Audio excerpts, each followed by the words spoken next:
Hi y'all. I'd like to talk about those people in Alaska that had to get relocated because the ocean waters over there in the Bering Strait flooded their town, the coastal town. An entire city had to get airlifted out and relocated.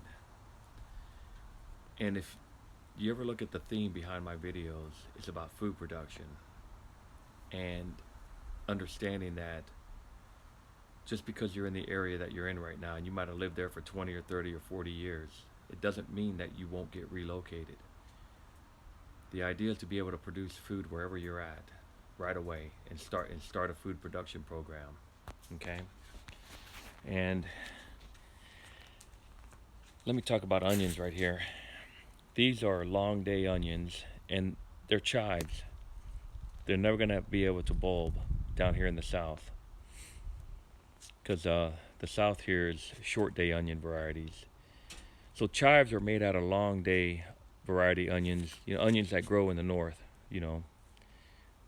way north. And so that's a stable food source right there. And of course, that's rosemary right there, medicinal. And this is the Asian bean. Okay, you plant this right around April, and about 45 days, 2 months later, it's going to produce. And it's a good, reliable producer. Of course, you have to worry about deer coming around and eating everything. But about every 3 days, you get from a 30-foot row, you get about a pound of beans, Asian beans, and they're sweet. They taste really good. See that? I'm gonna pick these right after the video. So you create your food source right away. You start planting. Wherever you're located at, you figure out a way to start planting food.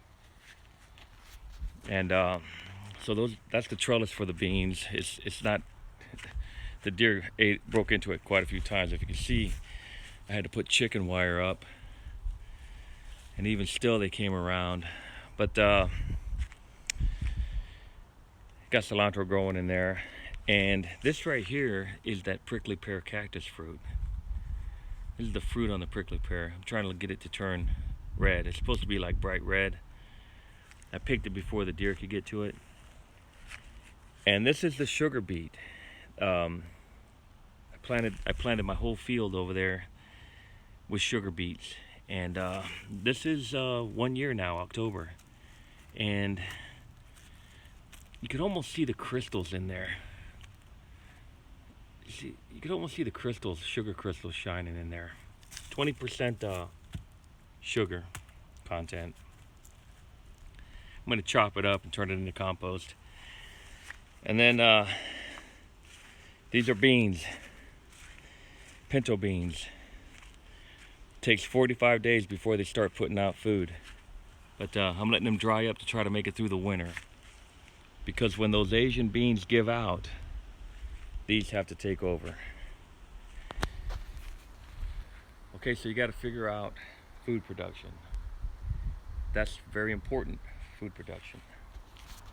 And I've got garlic and last year's onions planted in here. I'm trying to, use the seeds that I have. And these are the cactus plants.